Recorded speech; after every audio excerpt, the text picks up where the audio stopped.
Let's see. So we've got our final thoughts on Michigan 30, Nebraska 27. Final thoughts brought to you by FanDuel. Don't forget that if you put in $5 in a bet, you can get $300 in bonus bets if your bet wins. If you're going to bet responsibly and use our link, because that obviously supports the channel. So, after a rewatch, after looking at this and just listening in, obviously at doing my podcast rounds and my content reading and everything that I do to kind of prep for the show, I am even more happy.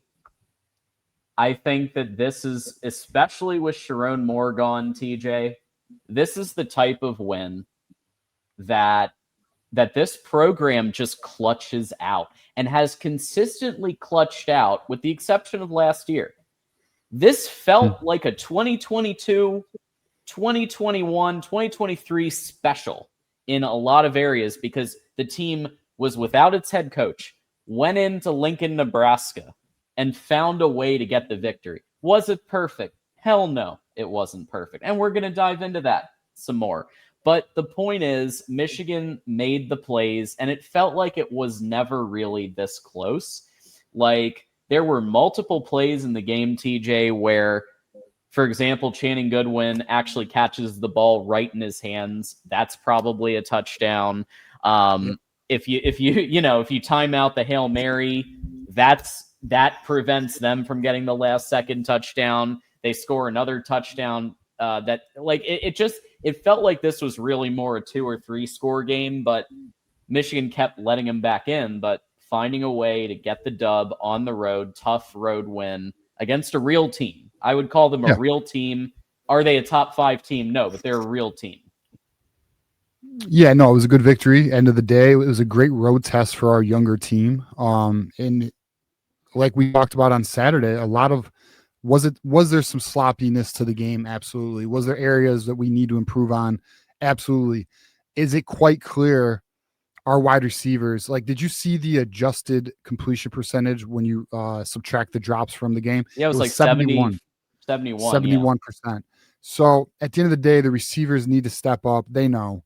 We have a bye week, right? So we have a bye week, a lot to clean up. But the defensive line showed, which was big for me. I mean, that was one of my concerns.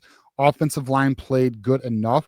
One thing we can say, though, for sure is Bryce is getting time to throw, which is great. Now we need these receivers to get open, but when you get open, catch the ball. That's really, I would say, one of our biggest hurdles at the moment.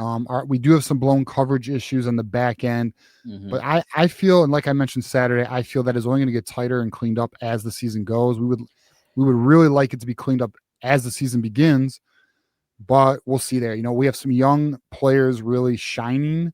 Cole Sullivan, Jaden Sanders. Yeah, Jaden Sanders looks like a dog.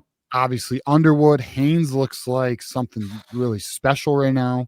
So there's a lot of encouraging things with this team. Not perfect, but a lot to, I think, be excited about. Now, regarding Nebraska came to win, boys. I mean, that you had the entire team and stadium fighting you that Saturday, and Michigan at least rose to the occasion and got the victory. So, I mean, it was a good win. I mean, I don't, it's funny. I saw some Buckeyes like, oh, well, if Ohio State doesn't win by 70, people would be scolding them, and they're saying, oh, this is a good win for Michigan. It was a good win for Michigan. And at the end of the day, too, Michigan allowed, and I hope this doesn't bother many, but Michigan really did allow Nebraska to hang around. I mean, there was a lot of things we did that kept them in the game. I mean, we're talking the end of the first half, lack of timeout decision, you know what I mean? Like that, which gave them 7, which allowed them to, tie the game so. Yeah. I mean, there was some things that we did on our end that made it a little closer, tighter than it needs to do. But at the end of the day, Nebraska capitalized, and it's on us to do better. Yeah, I was very pleasantly surprised with the trench play on both lines. And if you go back a few weeks, we were freaking out about the line play. But it turns out that some of that was on the quality of opponent. Oklahoma probably has a top 5 line in both sides.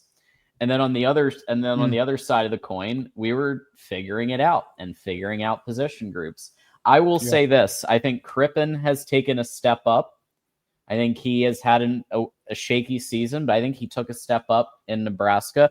And like the one super chatter said, both guards, I think, have been performing very well.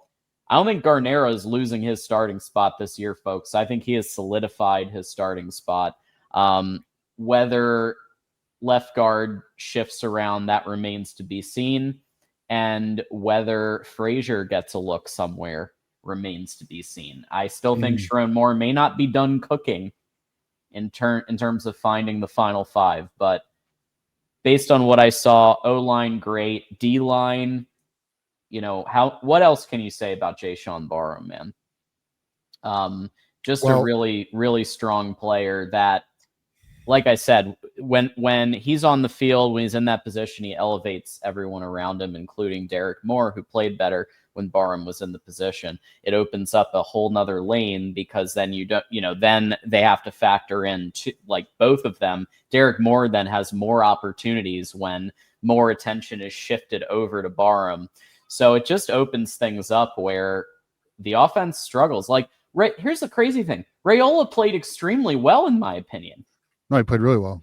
He played extremely well. Yeah.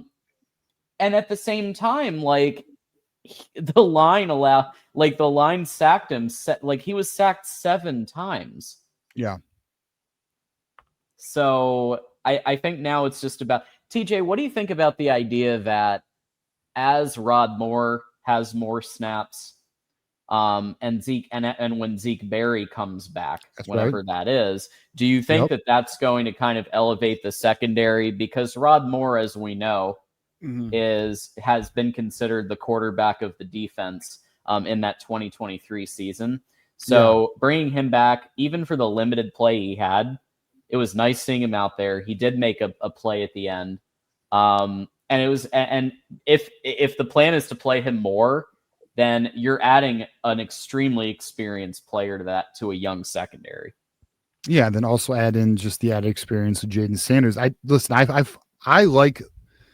I don't know. I thought I said this. Maybe it was Saturday. Maybe it was a conversation with me and Garrison. But I like the individual players on the back end of the defense. They're just not playing together right now. I like Jaden Sanders. I like Zeke Berry. I think Jair Hill is a good player, but he's not playing well right now. Jair Hill's a bit of a liability at the moment. I think TJ Metcalf is a good player. I think Rod Moore is a good player. We have the talent to have a strong back end of the defense. And then now that you're getting pressure with your defensive line by again moving Jayshawn Barham where he should be, and that's not on the coaching staff. The coaching staff wanted to make that move in the spring. Jayshawn Barham apparently resisted the change initially, from my understanding. But there. And not only that, I don't know if anyone's listening to 97.1 today. I do like to check it out from time to time, even though they annoy me, especially the Valeni show. But, I like to hear it from time to time. Valeni and Rico were essentially saying today that they think, I don't think I agree with this, but they think Jayshawn Barham is the best defensive player to come out of Michigan before even over Mason Graham, even more than Aiden Hutchinson, even more than Aiden Hutchinson. They think he creates more havoc than any of them, which I would say, all right, those are top 10 picks. Relax there. But do I think Jayshawn Barham's going to be a first-round pick? If he continues playing at this level, at that position, yeah, I do think he will be a first-round pick. Now, what is his ceiling to be determined? Because he's learning the position. But I think we have something very special. I think we have 3 superstars right now. I think Barham's a superstar. I think Haynes is a superstar, and Underwood's a superstar.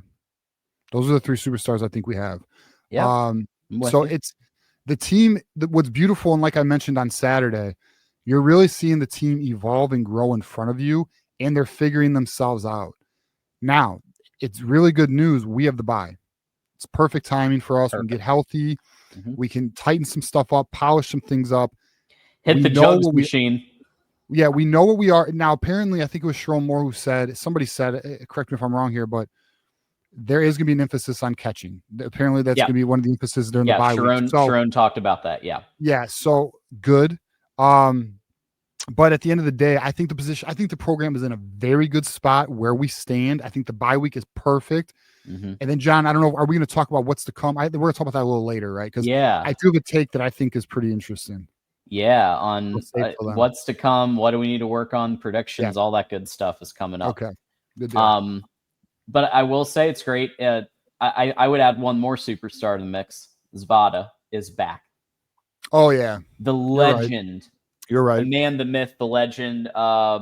You know, it's tough to be the man, but he is the man. And that 3-point kick made the difference between this being a tie game and potentially going to overtime in Lincoln, Nebraska, and then Michigan being able to kneel it down at the end for the win.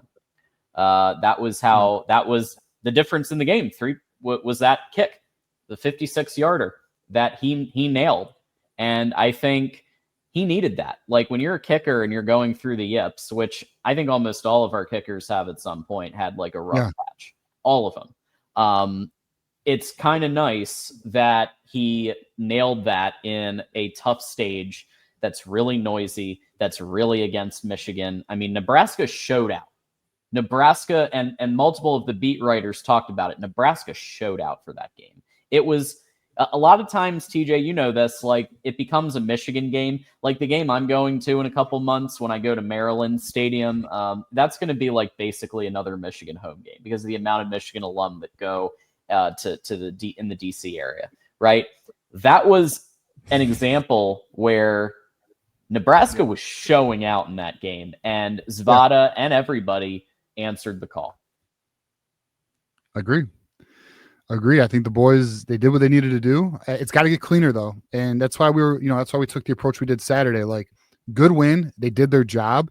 But if we want to achieve the things we want to achieve, we got to be a tighter, cleaner football team. So we'll see what the boys can get together. Wisconsin's, again, we'll talk about that more, but Wisconsin's the perfect next game for us. Yeah. We did touch on it a bit last night.